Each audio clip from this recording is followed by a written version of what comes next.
Special topic: Impacts of corruption on the PLA. In 2023, the PLA experienced a new wave of corruption-related investigations and removals of senior leaders which may have disrupted its progress towards stated 2027 modernization goals. Between July and December 2023, at least 15 high-ranking military officers and defense industry executives were removed from their posts. Several leaders investigated or removed for corruption oversaw equipment development projects related to modernizing the PRC's ground-based nuclear and conventional missiles. In late October, Beijing officially removed then PRC Minister of National Defense Li Shangfu from his post. Li had previously led the CMC's EDD from 2017 to 2022, where he would have signed off on all of the PLA's weapons acquisitions. Li's ouster followed the removal of several PLARF leaders last July, including then PLARF Commander Li Yuchao, PLARF Political Commissar Su Zhonghua, and several deputy commanders. The wholesale dismissal of senior PLARF leadership may be connected to fraud cases involving the construction of underground silos for ballistic missiles during a period of rapid expansion for the PLARF and the PRC's missile industry. The impact on PRC leaders' confidence in the PLA after discovering corruption on this scale is probably elevated by the PLARF's uniquely important nuclear mission. This investigation likely resulted in the PLARF repairing the silos, which would have increased the overall operational readiness of its silo-based force. At least 5 PRC defense industry leaders, including the head of the PRC's largest missile manufacturer, have been detained for investigation by the Central Commission for Discipline Inspection, the CCP's top corruption watchdog, likely for engaging in bribery and graft with PLA officers during the acquisition process. In December, 9 officials, primarily PLARF and CMC EDD leaders as well as defense industry leaders, were removed from the NPC, the PRC's national legislature, presumably because of their connections to corruption. In late July 2023, the PLA made a rare announcement, launching a wide-ranging investigation into weapon procurement programs dating back to 2017, signaling significant concerns with the PLA's modernization efforts more broadly. The extent of the current wave of corruption cases, touching every service in the PLA, may have shaken Beijing's confidence in high-ranking PLA officials because rooting out corruption in the military had been a major focus for Xi Jinping since he became CMC chairman in 2012. PRC leaders probably view the CCP's decade-long campaign as a necessary tool to build a professional fighting force as part of the PLA's 2027 modernization goals. In March 2024, CMC Vice Chairman He Weidong told a PLA delegation at the PRC's annual legislative gathering that the CMC would crack down on fake combat capabilities in the military, which may refer to weapons procurement-related corruption. In July 2023, Beijing appointed a planned deputy commander as the PLARF's new commander and a PLAF officer as the new political commissar. The decision to select officers from outside the PLARF to lead the service probably signals Xi Jinping's distrust in PLARF senior leaders to instill discipline in the ranks. Xi Jinping ordered the PLA's top leaders to renew efforts to eliminate corruption and enhance CCP leadership over the PLA. Xi Jinping and other CMC members probably will increase scrutiny of PLA capabilities testing and political loyalty in the force. Special topic: Political training in the PLA. The political work system and the political training featured in it have been central parts of the PLA since its founding as the party army of the CCP. A key feature of Xi Jinping's leadership has been its focus on strengthening and revitalizing political work and training in the PLA to enable the PLA to fight and win wars and to bolster political control over the military. Efforts to revitalize political work derive from the Xi Jinping's concerns regarding political loyalty and corruption in the armed forces. At the 2014 All-PLA Political Work Conference in Gutian, which was intended to evoke the 1929 Gutian Congress that cemented party rule over the PLA, Xi Jinping called for enhancing party control of the PLA, strict management of cadres and officers, and innovating political work to keep up with a rapidly changing world. Political work in the PLA includes leading the work of the CCP in the armed services, managing personnel and welfare, overseeing promotions and assignments, handling public relations, supervising individual and unit political training, and undermining opposing forces in wartime. The CCP extends control of the PLA at every level of command through the military and political dual command structure, by which each PLA unit at or above the regimental command is headed by a military commander and political commissar. The military commander and political commissar are considered equals and share joint leadership over the unit in issuing orders and daily tasks.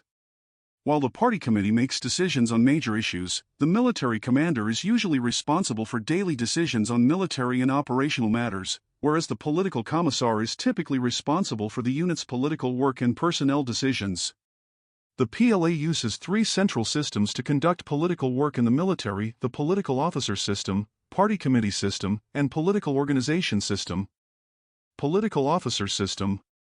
Political officers have existed in the PRC military since 1929 and continue to play an important role in the political work of the PLA. Political officers function at every echelon in the military and implement party policies, directives, and regulations, lead ideological and political education, oversee public relations with the nearby population, and manage the discipline, morale, and welfare of PLA personnel. Political officers are slotted in the political career track and enroll in political education courses at academies or the Central Party School at the mid-career and senior levels. There are three levels of political officers. Political commissars assigned at the level of regiment and above, lead party committees with subordinate party organizations. Political directors/instructors assigned to all battalion-level organizations, lead grassroots party committees. Some PLA analysts translate the term for political officers at the battalion and company level as political instructor, while others use political director. The functions of the officers at the two levels are the same. Political instructors assigned to all party-level organizations, lead party branches.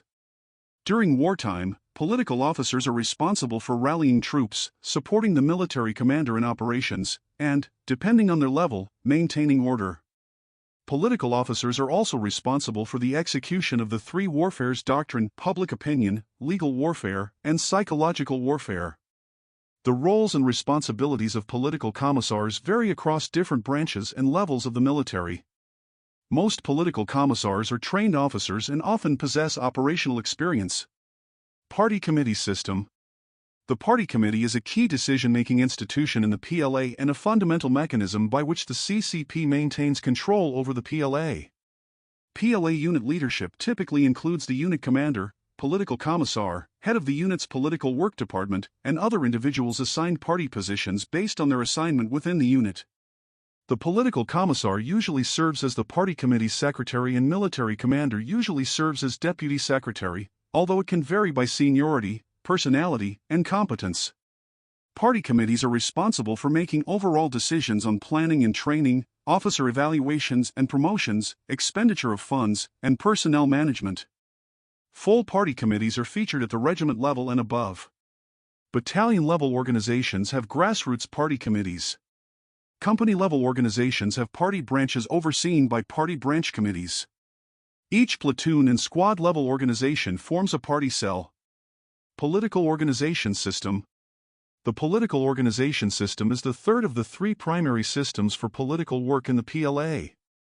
Although the party committee system, with its leadership and decision-making functions, is at the center of the CCP's control of the military, each unit with a full party committee has a political work department and additional subordinate elements, such as a political and legal affairs commission and a discipline inspection commission, each with political cadres who serve as the implementers and caretakers of the CCP's control of the military under the political organization system. The political organization system plays a key role in coordinating within and outside of the armed forces. The system, along with party committees at all levels, plays an important role in transmitting and implementing the decisions and plans for the CCP Central Committee and CMC throughout the PLA. Political training. A key component of the political work system is the political training it manages across the PLA. During the 20th Party Congress in October 2022, President Xi Jinping emphasized the advancement of political training as part of the PLA's anti-corruption campaign and promotion of the party's absolute control over the military. The CCP views ideological education as fundamental to maintain the PLA's loyalty and prevent ideological differences that could weaken the PLA's commitment to the party. Political work and training are important not only for monitoring PLA personnel for ideological faults but for resolving them, when possible. Political officers are responsible for political and ideological training throughout the PLA to reinforce the CCP line, maintain correct political values, and rectify ideological failures among personnel. They lead units in a range of political work and training activities for PLA personnel, including political classes and routine instruction, demonstrations, reading and study groups, and discussion meetings. political work organs are responsible for overall political work in their organizations, including educating CCP members, inspecting grassroots units, overseeing officers' education and training, creating lessons plans, and disseminating political and media content to personnel.